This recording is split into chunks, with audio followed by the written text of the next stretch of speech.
Good evening, everybody. Can y'all hear me? Okay, I'm going to use my mom voice. Okay, welcome. I'd like to call the meeting to order, and here you all are. This is great. We're here tonight to see a wonderful program. But before we do that, I just wanted to share a couple of snippets of news with you all. Some of you are aware that we've been fighting to try to save the Andrews House, and some of the people in this room are veterans of that battle. We've kind of surrendered at this point because we don't own the house.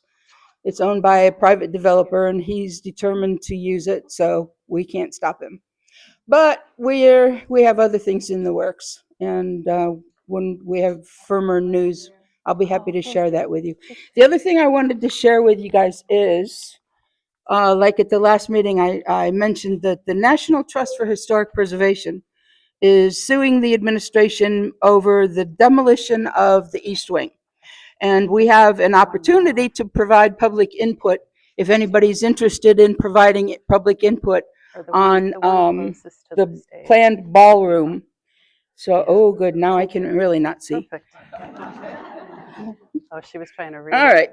So if you are interested in providing input, we can give our input until March the 4th. And I have the email, or no, it's a website address. If anybody's interested, come see me afterwards, or put your email on the list of paper, and we will forward that website address where you can express your opinion on the demolition and the planned 90,000 square foot ballroom. Okay, so tonight I've asked Ginger to introduce our speaker because they're bestest buds. You want the thing? Yes, I want the tiny microphone. I get the tiny mic. Okay, it's all yours, kid. So good evening. You're in for quite a treat tonight. This was a piece of history that was not really documented, and there was no one better to document it than Janet Naughton. We've been very good friends for over a decade. We've written books together, and she really is one of the premier persons who knows a lot about Palm Beach County history. And kind of what we do in our history quest is try to find people that are really forgotten to time. And William Manley King certainly was that. But Janet has, that was just one of her several books. She's written sport fishing book. She's written postcards, a Boynton Beach book. I could go on and on. We did Legendary Locals of West Palm Beach together. We did the Crystal Ball Chronicles together, which was a novel. And Pioneering Palm Beach, which was one of the really great things that we did together, because that resulted in the Ben Hotel. The Ben Hotel in West Palm Beach is themed around our book, Pioneering Palm Beach. So Janet really is such an expert. And when I get stuck with something, I go to her for the answer, because she knows where to dig to get all those hidden facts. So without anything further, I will hand it over to Janet Naughton, and you will know a lot about our good friend William Manley King. There you go. Hello, good evening, everyone. Thank you for coming out on this really cold South Florida day. We're just not used to it, are we? So tonight we're going to talk about how one architect was able to change the landscape of Palm Beach County. Some of his buildings are here and some of them are still not. So what this really is as well, is this is a preservation story. And the thought that, what do we keep? What buildings are preserved and why? Okay, let's see. There we go. So first of all, we want to start out with a little bit of an introduction. How many of you have heard of William Manley King before this? Okay, so it looks like about half of the people have heard of William Manley King. So William Manley King did not originate in Florida like how many people do, but I can tell you that he was a Southerner. And while people know the name Addison Meisner and they might not know William Manley King, I can tell you that this man you're going to meet tonight did more buildings than Addison Meisner did and worked in Florida way longer. For example, King worked here from 1921 till 1961, and Meisner was only here from 2018 until his death in 1933. And the last 5 years, he didn't really do much.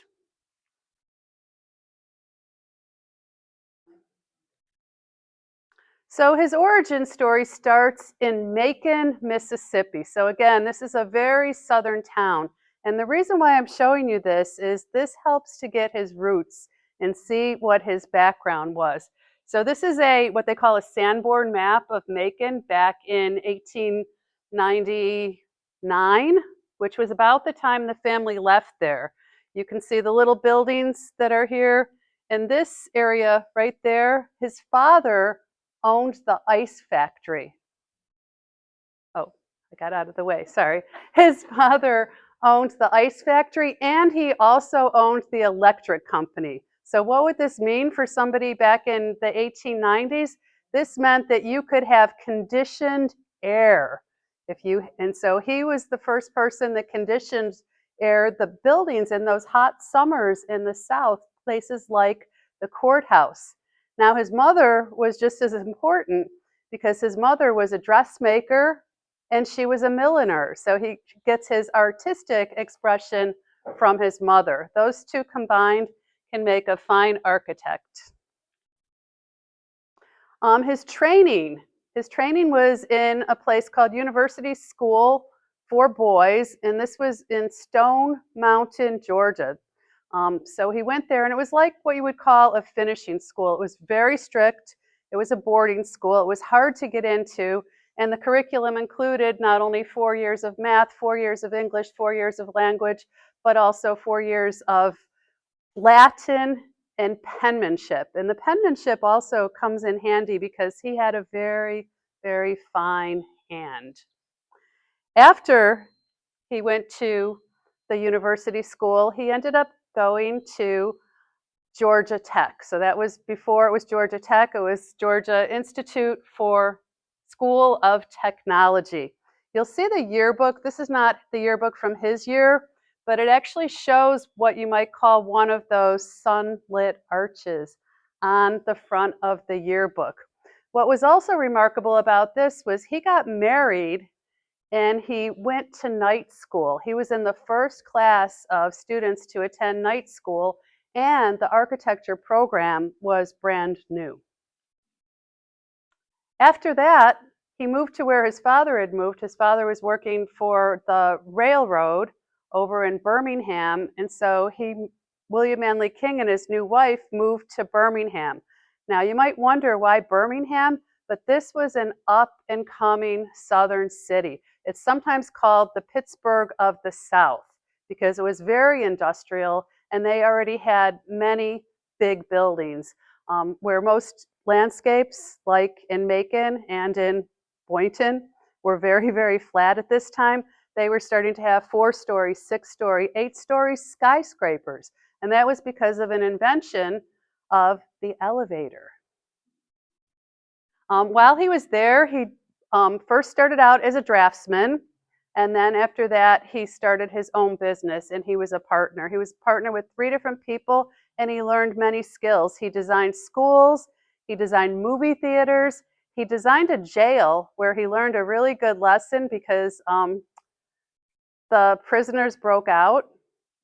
And that means that you have to learn to make sure that your bars and different things are made out of the required steels. So if you think about being an architect, it's not just about the drawing, it's configuring and making sure that everything works. The other thing that he designed were many what they called then movie palaces. So movie palaces were where they would have the silent movies, and he brought those skills to Florida with him. Another place that he designed, which I thought was very fun, was a car dealership. And I believe that he designed car dealerships and what they called filling stations once he hit West Palm Beach. If you look at the roof line there, and you look at the roof line in Boynton of some of the buildings going down Federal Highway, you will see some kind of a resemblance. Now we finally get a picture of him. So we have an idea of what this man looks like. So here he is. He's a younger but seasoned up-and-coming architect. He arrives in West Palm Beach in 1921. It was not by accident. His family would winter here and visit for a month or so, sometimes in the winter when it was really cold. His sister-in-law was the principal and the librarian of the West, or what they called then the Palm Beach School, down there on the hill, which is now the Dreyfus School of the Arts. So on one of his trips that he was here, he saw that this boom was coming. If you go to Birmingham, it's already established, but Florida has all of this potential, all of this open wilderness, and these ideas that you can sell sunshine, and you can sell homes, and you can sell anything to any sucker, right? Because there's one born any moment. So he also met up with Addison Meisner, and they started a little club, and that ended up becoming the Palm Beach County Institute of American Architects eventually. So it was the same group of people that would meet at Addison Meisner's studio. This is what downtown West Palm looked like about the time that he arrived here. They called it Clematis Avenue. We call it Clematis Street because we have accents that have come from who knows where. Streets were just starting to really be paved. It's hard for us to think about it without all of those big buildings that we have now, but even the streets before that, they were mostly just sugar sand roads or lightly paved or shell rocked. But this was the time where the boom was coming, and they were making big wide pavements, putting in street lights, electrifying everything. It was an exciting time to be alive. One of the very first commissions that he got, and I found this slightly funny, this is in Flagler Park, which is the park that's down at the Y in West Palm Beach. It was for a women's comfort station. Does anyone know what that might be? It was the bathroom for women. So they needed a place where men might have other options. Women actually needed a place of their own. And it was beautiful. When they described it in the newspaper, it had all the stylistics of Mediterranean revival, but small. It had urns, it had a red tile roof, it had arches in the doorway. I would just love to find a picture of that building. So a man from Boston had this vision. He decided to sell most of what he had and invest in a city that he would name after himself. And he was going to call it Kelsey City. So Kelsey City today is Lake Park. It was one of those boomtime towns that started to spring up, and after the hurricane and the bust, it didn't make it, so it was changed, the name was changed. But if you look at the pictures here, he enlisted William Manley King to design all of the buildings in harmony. So he wanted the schools, he wanted the churches, he wanted the bank, he wanted the houses, he wanted it all to be uniform. And he could, because it was created. It was like one of those communities out west that we didn't know existed, and all of a sudden it just springs up like that, all by design. These are the gates at Kelsey City. They no longer exist. There's a little part of them that exists. But if you look at that carefully, these grand openings were to signify when people came and they knew they were going down Dixie Highway, what town that they were coming to. And it also has clam and oyster shells that are in there. So you'll see the little, almost like minuets, and you'll also see those arches. Again, this is the 1920s, welcoming people to Kelsey City. They did something kind of brilliant. Sometimes it's hard to get parts, right? So if you want to have all those fancy ornaments for your houses and you want everything to look the same, you need to manufacture it. So they started a plant which was called the Kelsite plant. It wasn't a new idea. Addison Meisner actually had his own place like that, his Meisner Industries, but you can see that they were making all of the pedestals, all of the columns and the different things that you would need for those houses. And that way they didn't have to worry about those supply chain issues that would plague other builders. This is the former school.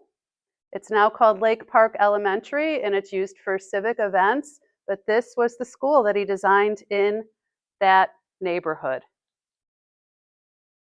Now we're getting to some place that you just might recognize. And I'm so glad to tell you that this building is still here. So this is the Palm Beach School. This is actually a drawing for it that appeared in their 1922 yearbook when it was brand new. So he designed this. Interesting fact about that, the building next to it, which was the middle building that used to have the tower, it was blown down in the 1928 hurricane. That was designed by William Mifflin Jr., who designed the 1913 schoolhouse in Boynton. William Manly King designed the 1926-27 high school in Boynton right next door, and he designed this building right next door to that. So you can see the parallels that were going on during that time. This might give you a better idea of how it looked. There's 3 buildings in the front of that campus, all off of Sappadilla, and the high school that he designed was the one to the right. And that was not the only building that he designed there. And again, remember, his sister-in-law was the principal and the librarian of that school. This is the arch that he designed in front of there. That's fondly known as the Sappadilla Arch. Do we have any alumni of that school here? Okay, I talked in Lake Worth on Thursday, and there were several people that had attended that school. It's known as the school on the hill, and when those were first built, that people, the parents and stuff, thought that it was way out there in the boonies. Oh, why are you building a school way out there? The kids will get eaten by alligators. And this is throughout the years, but you get a close-up of the arch. And I feel like that this was foretelling of what that school would someday be, right? With the musicians and the artists that are embedded in there.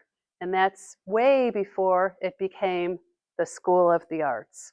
Again, it's kind of a preservation story because some of these lovely buildings have what they call adaptive reuse, and now they're being used and enjoyed. And then some of them, they're just a forgotten layer of history with something else built right over it. This is it a little bit later when it became Twin Lakes High School. Twin Lakes High School, they changed the name, and that was during integration. So that was a little bit like when they took Seacrest High School and Carver High School, and they combined it into Atlantic High School. And now this is what it looks like today, Dreyfus School of the Arts. The reason why this building is on the cover of my book, Sunlit Arches, is because I like to share my findings with people, and I like to get their opinions. So on my Facebook page, I did some crowdsourcing. I had like 4 or 5 names, what I thought I might want to call the book, and I let people just like you pick it out. And then when it was time to pick the cover for the book, I put out several different pictures, and overwhelmingly, this picture was the one that the people chose for the cover. So I feel kind of good. I feel like it's all of our book, not my book. Oops, time's just flying. So here's another one that's closer to home. This was the next year. So again, this is that building boom. People are moving down here, and you've got all the workers for the different hotels, for the contractors, for the builders, the plumbers, the painters, other people that are starting to find paradise. And in Lake Worth at this time, they had 900 children that would have been between what we call 6th, 7th, and 8th grade, and then 9th through 12th grade. So they had built a high school for them the preceding year, and then they needed a junior high. We call it middle school. They called it junior high back then. So this is the building, and guess what? That building is still here. I'm happy to say it's still there on the campus. Obviously, it's used as a high school. I put a post about it, and people, like to have their memory fights. It's the high school, but it used to be the junior high. You're wrong. It's like, okay, well, can we all be right? This is another view of it, and it's the building over there to the left. So when these were built in 1922 and 1923, the one on the right was the high school, and the one on the left was the junior high school. And I love that water tower, right? Somehow I get vibes of. Looks like it's in there. I was going to say, somehow I get vibes of Petticoat Junction. I don't know why. Now Northwood. So Northwood, I would say, is his biggest development that he did, and that's still around today. Northwood was called Northwood because it was out in the woods, a little west of town, and it was on the north side. You've got Southland Park and those places there, and that's the district that we call So-So, which is south of Southern. So you've got the north and you've got the south. But this is another one of those planned communities. The Pine Wood Development Company. Again, people are like, the Pine Woods, wait, we used to have Forest Park right here because it was a forest. And people that are new to Florida have no idea. They just think it was just manufactured just how it is. So when this idea came up, once again, they have those beautiful gates there, and they said, let's plan out this community. And it was very high end, and I'm happy to say that many of these houses are still here today. So some of these names that I'm going to show you, you might recognize. I don't know, I know one person here that will definitely know who Orrin Randolph is. The lady that worked for the drainage district, right? Yeah, you know who he is, right? Okay, good. I knew somebody would. So he was also the person who helped to plat the town of Lake Worth with before it was the Bryant and Greenwood Company. But that was the house that was designed for him. And again, look at these ads. These ads were full-page ads, and they would tout this. And if someone important bought a house in there, again, that's all in the paper, just like realtors do today. Hey, check this out. This same idea of harmony and design, they wanted these houses to kind of blend together. Not exactly like how they all look the same. It's more to be able to blend together. Here's another one here. This is the home of Carl Riddle. Has anyone heard of the Riddle brothers or the Riddle house? So Carl Riddle's house before this one is the one that's out at the fairgrounds today, that's known as the haunted Riddle house. Does that ring a bell? Yeah. So, but this was, and again, you can count all of those arches. Those are amazing. And it tells you where it was, Broadway and Spruce Street. Now, the one over to the right has a really interesting story because William Manley King, I found out, did quite a bit of pro bono work. And one of the things he did was his wife was a Girl Scout leader and his daughter was a Girl Scout. So they came up with this idea that they were going to build a model house. They got local people to interior decorate it and local people to paint it, to build it.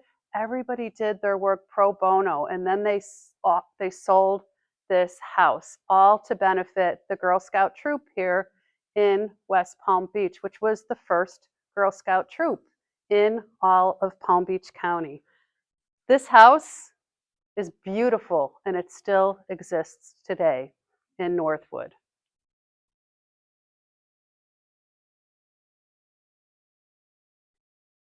Here's the plans. So this is the plan for that Orrin Randolph house that I mentioned before.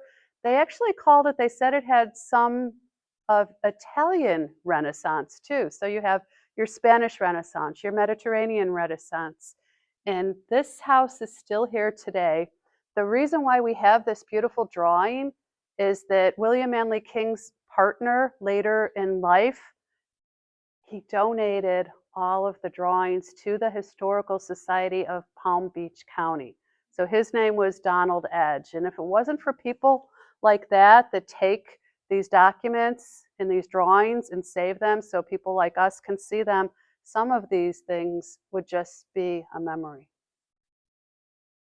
This is what the house looks like. I went on a Northwood tour right before Christmas, and I parked right outside of this house, and I was so excited that the gate was open so that I could actually see that people are living there. And it looks a little bit more modernized, but it's just wonderful to know that people are buying and saving and restoring these beautiful homes, giving them the love that they need. This building was built as the Northwood Hotel. Does anyone recognize that?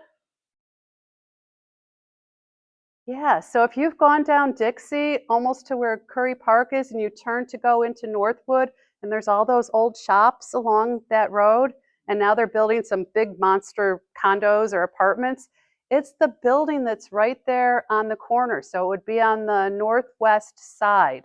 It's been some different restaurants throughout the years, and that building is still there. Again, it has some of the signature columns around there. It has a little bit of what you would call the Art Deco influences too, as well.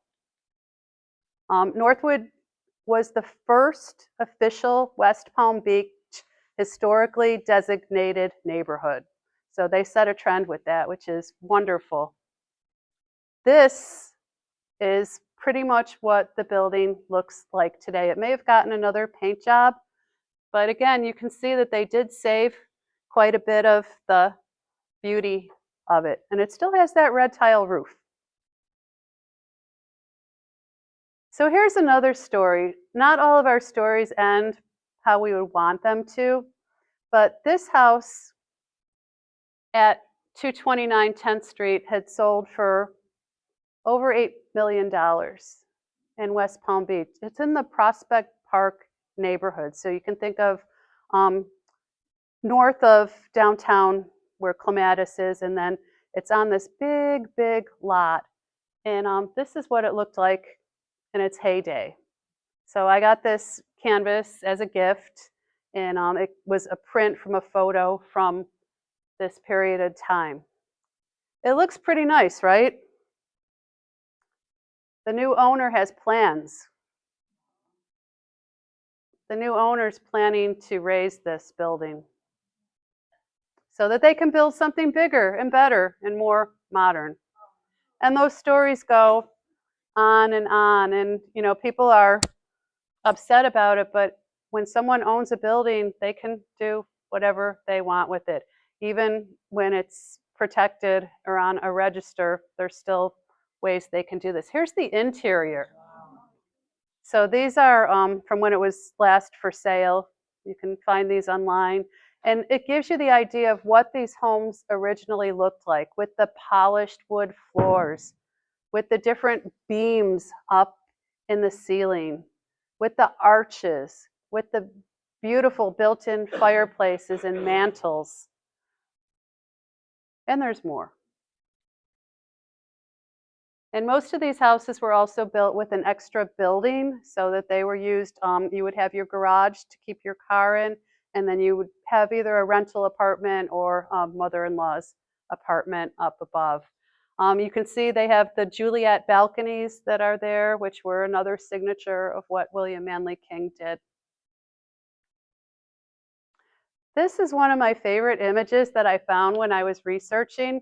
This is a caricature that appeared in the Sunday paper, and there was a professional artist that did caricatures of many of the businessmen. I think they were probably the Kiwanis during this particular time, and when they do the caricature, they not only show you, but they kind of write in some of the different things. So you can see that he was a golfer. You can see that he painted miniature paintings. He loved to fish. He liked to freshwater and bass fish. He had played baseball when he was younger, and he was a huge football fan. But what it also told me was it gave me hints for my research, stuff that I didn't know that I ended up finding out and putting in the book. So it said some of the places that he had done, which were like the Hotel Royal Denali. I'm like, where's that? That doesn't sound like Florida, but it was Palm Beach. And then Harder Hall which is up in Sebring, in sort of the middle of the state.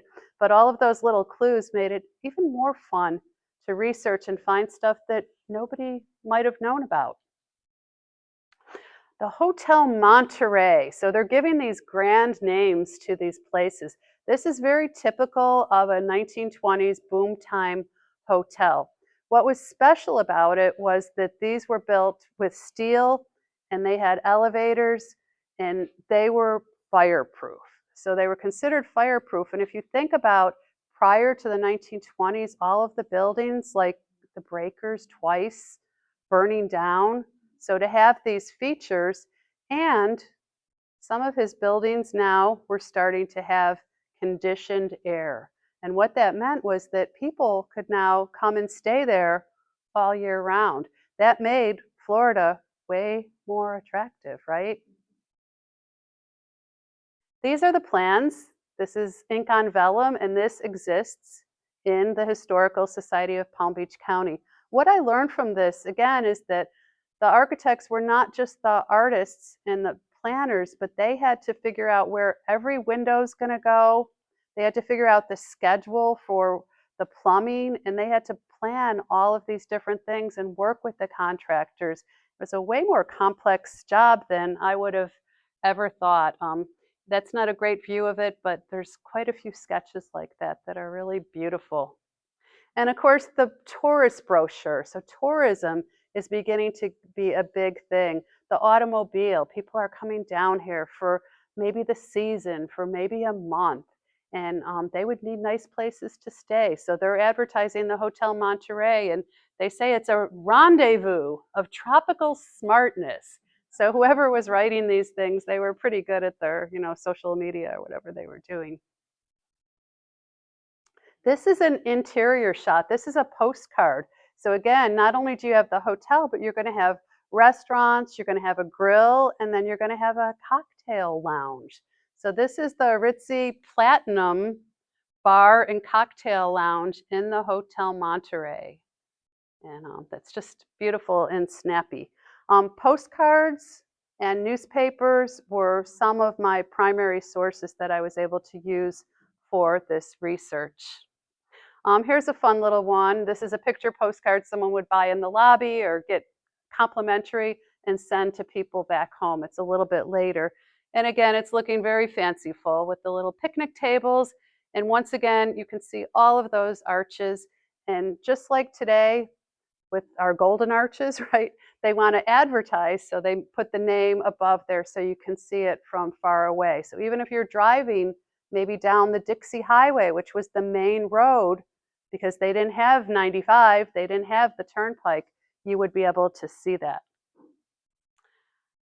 Now, this is Palm Beach. I didn't know that William Manley King did places in Palm Beach. He did commercial buildings, he did schools, he did hotels, he did buildings on Royal Palm Boulevard. So look, this is Gus's. So Gus's was one of the original casinos. We're going to talk about a casino here shortly that William Manley King also designed.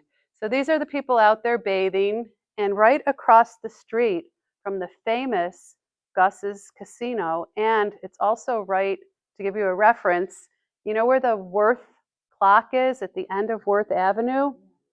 So Gus's was on one side, and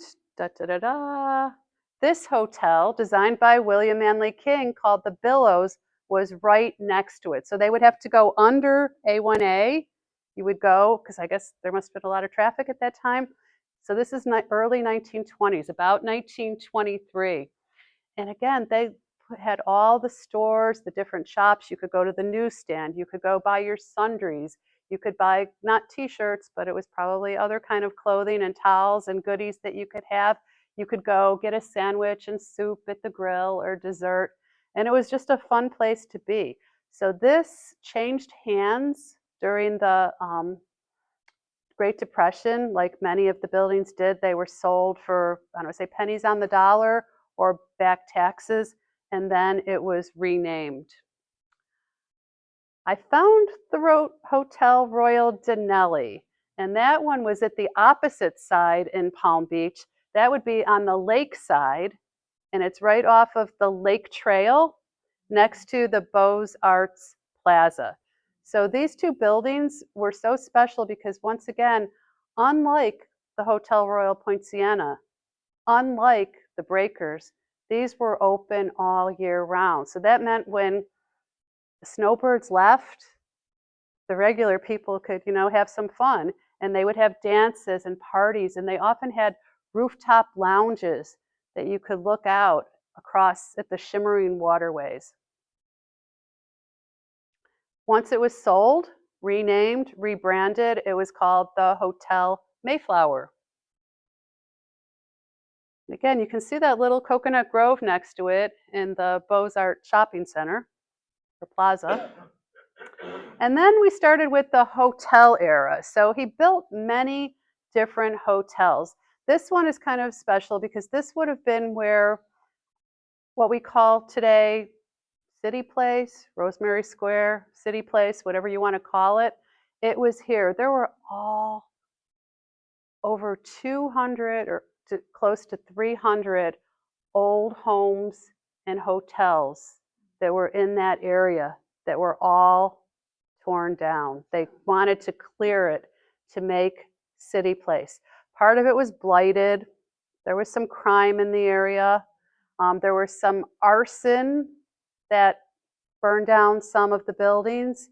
It wasn't a pretty place, apparently, to live from what I've read. I wasn't there then. They kept one building. Does anyone know what building that might be? Yes, they kept the church, which was the Harriet Himmel, and now it's been juxtapositioned into Italy. So it's a restaurant. But anyway, so this was the Hibiscus Apartments, and they were there all the way until the early 1980s. So you can see how beautiful that was. And here's it in its later years. It was a high-end apartment building that desirable address until later on. This is another one of his hotels. This is a newspaper advertisement, but it was showing what the plans looked like. So they would often have these in the newspaper, and you could see it has the name William Manley King, 1924, right there over on the right. You know who it was built for. This was an investment that someone was investing in the dream. They said, you know what, we're going to make lots of money. We're going to be full all of the time. We're going to have little kitchenettes so that people can stay here all year round. And this was one of those buildings that in 1930 was sold for something like $600. But that building is actually still here. I think I have another picture of what it looks like today. Now, this is the Hotel Boynton. This is what I like to call those that never became reality. So this was supposed to be in Lake Worth. It was supposed to be a $500,000 building with a rooftop garden. You can see all of those. That was supposed to be at Dixie Highway and just off of Lake. That was never built. Sadly, some of these really weren't ever built. But this was the newspaper advertisement that would tell you about it. Again, $500,000. Pretty neat. There were supposed to be several of those in Boynton. There's an advertisement that predicts in 1930, this is the way Boynton will look in 1930. And they show the whole of Ocean Avenue with all of these big buildings. Now, 100 years later, sort of that's coming to reality. But because of the hurricanes, because of supply chain issues, because of the disenfranchisement with all of the wheels and deals and things that were going on, those were never built. This is another one of the apartments. This one still exists, the El Cid there in West Palm Beach. This is what it looks like today, and I love to see the different embellishments that are on the building that really give it the class and give it the characteristics. So about 6 years ago, Wilshire builders came in and they just redid everything, and people can rent in there. Oh, this is the other picture of the Leomar, the one that I showed you before. And you can see this building. It's now an office building. I think they might rent out the lofts, but this is one that was saved. And I predict, even though I don't know, that there's many more of these buildings, both the houses, the commercial buildings, the apartment buildings that William Manly King designed. The only ones I can actually show you and tell you for sure are the ones that I can document. This was the design for the West Palm Beach YMCA. Pretty ritzy for a 1920s YMCA. That was never built. This was his idea for the Palm Beach Yacht Club. That is absolutely gorgeous. Downtown West Palm Beach, this was supposed to be the Memorial Library, which would have been a memorial to the World War I veterans. Never built. Now, we're going to move a little bit out of Palm Beach County to what I would say was his largest project that he ever undertook. So there were a couple of people from Palm Beach County. The one had the money, the one had the brains. They hired William Manly King and his partner, Kenneth Campbell, to design a town. And they were, again, going to design it from the ground up. It's on a lake in Sebring, the middle of the state, so it's between the Gulf and between the Atlantic Ocean. And there was nothing there, so they could pretty much design it the way that they wanted to. They started out with some homes, and they said, let's call it Lakewood Terrace. And they started building homes, and they built about 30 homes. And they built the community center. And then he designed this hotel. So this hotel is called Harder Hall, and that's because it was Vincent Hall and the other guy's name was Harder. I can't remember what his first name is, but that's why it's called that. And that building is still there. It's undergoing extensive renovation right now, but you can kind of see just the magnificence of it and how huge that it is. And this became a wonderful place for people to stay. You have the 12 hours of Sebring, so you would have many of the sports people that would go and stay there, and movie stars. And they had a golf course, and it looks like they might even be playing a little game of croquet. I call this the idyllic time in Florida, the time that you think that the sun will never go away, but there are cloudy days ahead. And this was the picture that I showed at the beginning when I said who was William Manly King, but you can see a bit of the opulence in here, a bit of the dream, that Florida dream, why people would want to come here.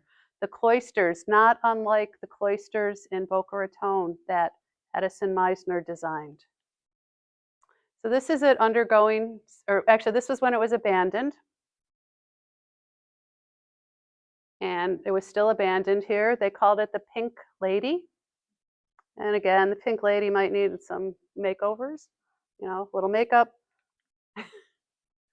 Several times people tried to have it redone. They either ran out of money or ran out of luck or both.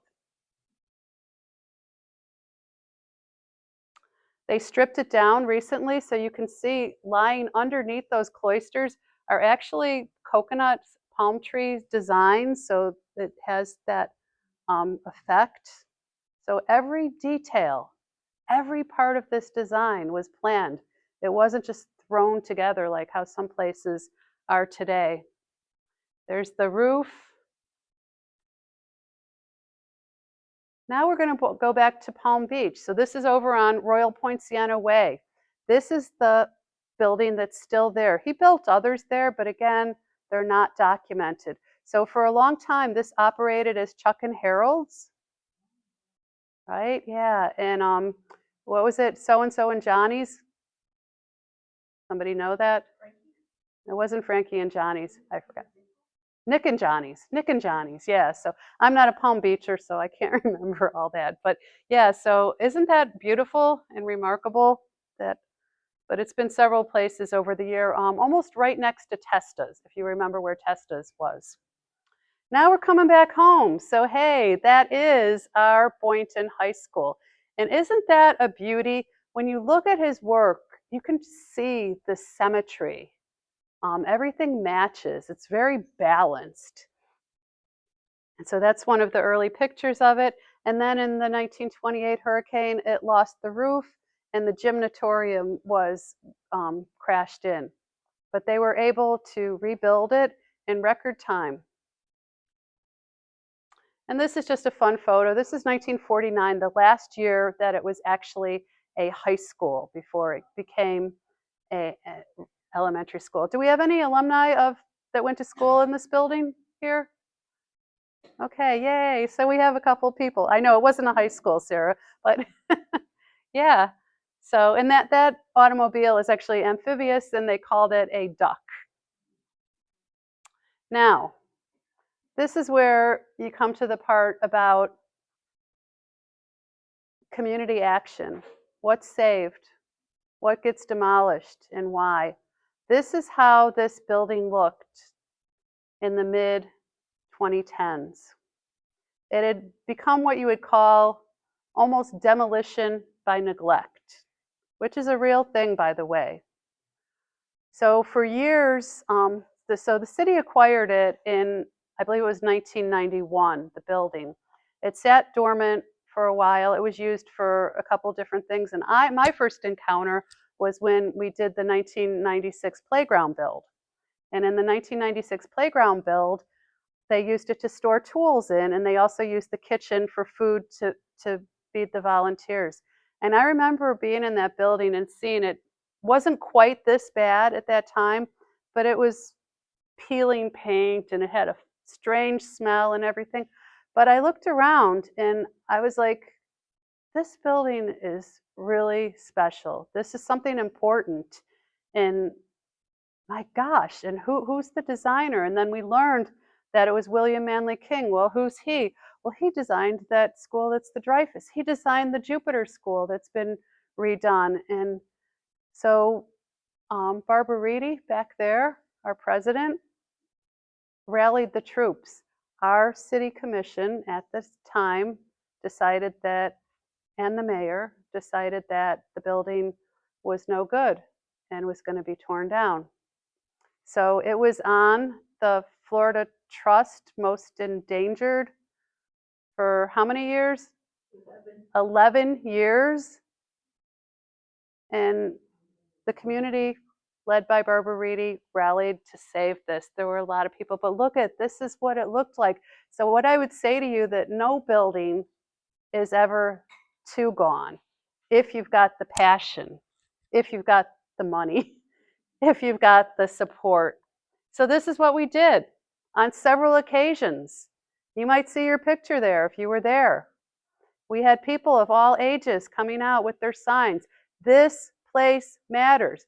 Well, maybe not to some people, but, and again, if you say it enough, and if you say it loud enough, and you don't give up, beautiful things can happen. So a man stepped in, and he was a local architect who specializes in historic preservation and adaptive reuse. So his name is Rick Gonzalez of REG Architects. They gave him, he said, I can save this building. I know exactly what to do. I've done it many, many times, hundreds of buildings. In fact, right now he's doing the, up there on Hutchinson Island, he's doing the House of Refuge. That's right by the water. Think of the damage that that had over the years. They gave him 3 months to come up with a plan. And once the plan talked about all of the things that you could use it for, the commission reluctantly did an about face.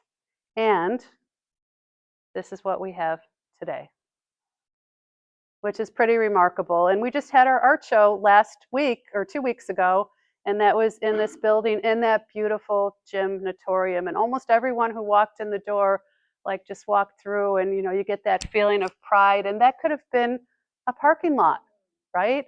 But instead, I call it an anchor for the community. The Jupiter School, once again, was designed by a king, and that has also been saved. It has beautiful parapets, and it has those Juliet balconies. It's similar, but it's different. So you can see they were not all cookie cutter schools. Now, Pahokee is another story. Pahokee community does not have the money. So even though community groups have tried to save it, they don't have a vision of what will become of it and who would use it. Someone said we could use it like for our factory or our office, and again, show me the money. Closer to home again, this little building was designed in 1929, right after the hurricane, because that school had been totally destroyed. That hurricane destroyed 3/4 of all of the schools in Palm Beach County. So William Manley King quickly designed a small school appropriate for Hypoluxo lantana. It's named after Mary Lyman, who was M.B. Lyman's wife, the founder of Lantana, and she gave the land for the new school. So that building, I guess I don't have a picture of it today, but it's still there. It's down off Ocean Avenue in Lantana. Palm Beach Junior College, that building, their historic building that was built in 1927 on the campus of Dreyfus School of the Arts, is also a King design. It was built as the technical school for the high school, and after 1933, when Palm Beach Junior College was established, it became their first permanent home. And I'm proud to say that that building still stands right there on the campus. This building still stands too. This is another Palm Beach building. This is Palm Beach Junior High. You may have been in this building and not realized it, because it is part of the school, the Society for Arts. It's their education building. And again, totally restored there in Palm Beach. King designed 75% of all Palm Beach County school buildings between 1921 and 1949. After that, Edgar Wortman of Lake Worth took over mostly as the school board. And he was the one who, Wortman designed Galaxy and Forest Park and Seacrest and all of those other schools. There might be a book on some other architects in our future. Just saying. Now, I did not know this until I did this project, and I was so excited to find out that he designed the beloved Boynton Casino, the Boynton Bathing Casino, which I never saw. It existed from 1928 to 1967. It was the pride of the town. People loved it, super popular. The location exists as Oceanfront Park, but the building is never more. So we can look back and see the size of it. It had open air bathrooms, changing rooms. So the changing rooms for the men's and the women's were open air, something you couldn't do today with drones and all that, right? And again, you can see the side of it. Yeah, those were the days, my friend. It was torn down in 1967. Yep. Yeah. They built a modern beach, mostly with just a small bathhouse and a lifeguard room. Yep. Well, it was right next to the ocean, so there's a good chance that it was. Now, the Lake Worth Casino, my friend is writing a book on that, and so that was 1922 design.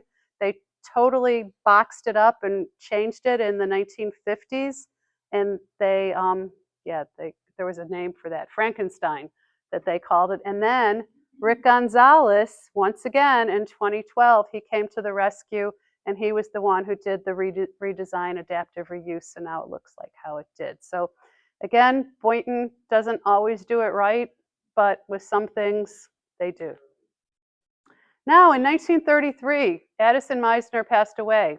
William Manley King bought the business. So it was operating there under King and Meisner. So the Great Depression era things were done under both of their names. Now, this might look familiar to you.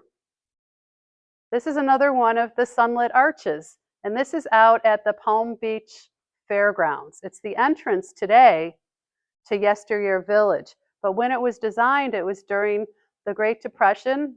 The village of Gulf View, which is by Palm Beach International Airport, and had a golf course. He designed it for that. But that was actually one of those good things where it was actually moved to yesteryear village where all of those historic buildings are.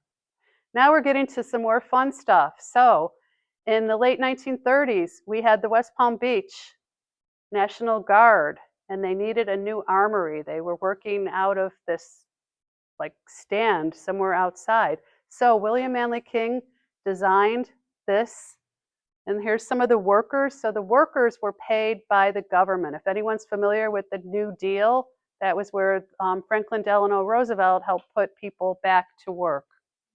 This is when it opened in 1939, so it was actually used for many years by the National Guard. Again, it had rooms to keep all of those weapons, but it also had a gym and it had a dance hall and other fun things. So that's that, used for a few trade shows and a few community groups, but starting to fall apart, becoming smelly again, like the Boynton School. And community people rallied together, including Sharon Koskoff, and they were able to get a sponsor, the Montgomerys, and now that is the Armory Arts Center in West Palm Beach. So that's near the Kravis Center if you're not familiar with it. So now we're at another one of his homes. So this little home, which I call a little almost mid-century modern, was built in 1939, I believe, or 40s, might be. And it was built for William Manley King's sister-in-law, the same sister-in-law that was the librarian, and her friend. So they were both elderly women, and they lived together in this house. And I didn't know about this, so this was one of the fun surprises, because one of our own members, Linda Stabile, said, "My son owns a William Manley King house." I'm like, what? So anyway, we were able to get some drawings and pictures of both the interior and the exterior. And you can see that when you look at the, go back, when you look at the ceiling and everything, this had on a smaller scale the beautiful details that William Manley King did with other houses. So in other words, they would be custom built to your budget, to your taste, what you wanted to do with them. And I'm happy to say that that house still exists, and that's in the Northwood neighborhood. Oops, sorry about that. Let's get going. We're almost done here. Civic buildings. Civic buildings were a big specialty. So this was the Everglades Hospital out there in Pahokee. It became overgrown and it was torn down and it was replaced. I could kind of see that with the hospital. But this Belle Glade City Hall, that still exists. And one thing that's really neat to see with these buildings out there is when he designed them for growth.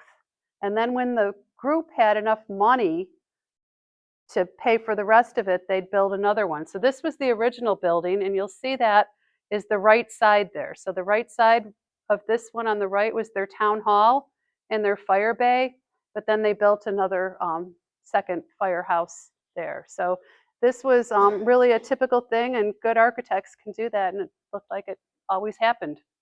And then the Pahokee complex, that still exists, that's out there, and that's still used for municipal purposes, and that is on a local register.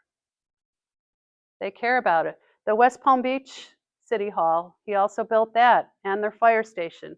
Those are gone. More layers of history. Yes. And I think they needed the land, so they sold that land and relocated, built new, which is a typical pattern that will happen here. Going back to that pro bono work. So King worked with some of the different churches, especially in the African American neighborhoods. He would see how much money they had. He would find laborers that were able to help with it. So they would raise up a community church, and he would design a church for their needs. So we've got Mount Zion Baptist Church, about $30,000, which would seat 200 people.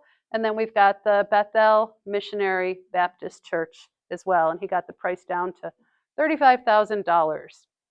And the Lions Club. So this building used to exist across the street from Holly's restaurant in West Palm Beach. It was originally used as a daycare for blind children, so a school for the blind, if you will.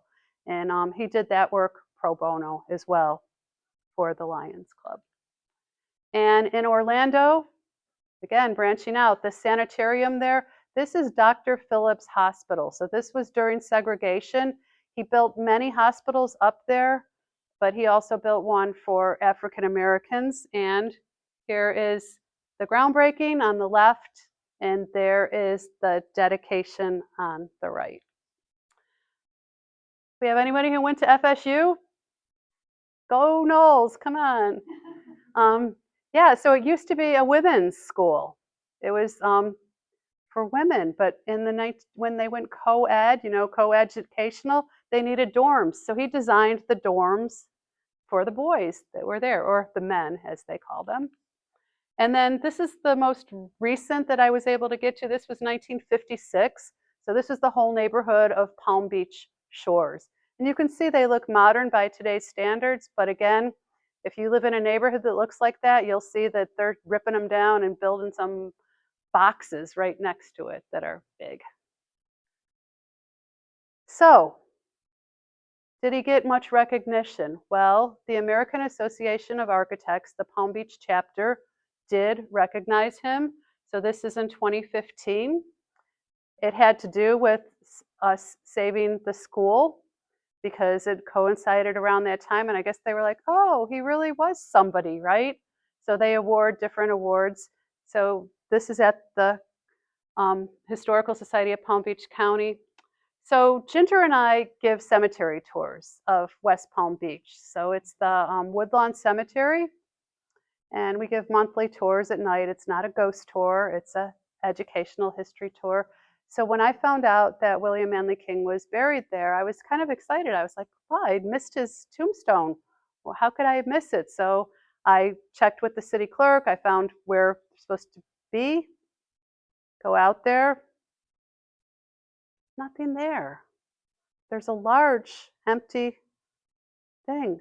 The records say it's he, his wife, his daughter, daughter's husband, sister-in-law, two sister-in-laws, nobody there. So I was really disappointed because I thought that he would have had something kind of ornate and really pretty. So what I say is that this book is sort of like a testament to him since he has no final place with a stone. And that's all I have for you.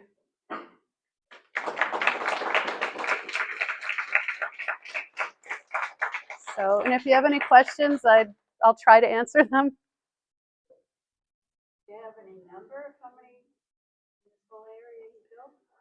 So according to the Historical Society of Palm Beach County, there's an upwards of 400.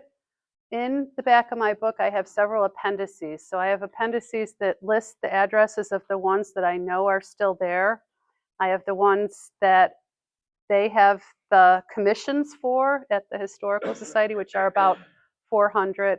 And then I have bios of some of our other local architects. And I even have a glossary because I learned a lot of terminology that I wasn't familiar with about architecture because I'm not an architect. Any other questions? Yes. So there's still nothing there where he was buried?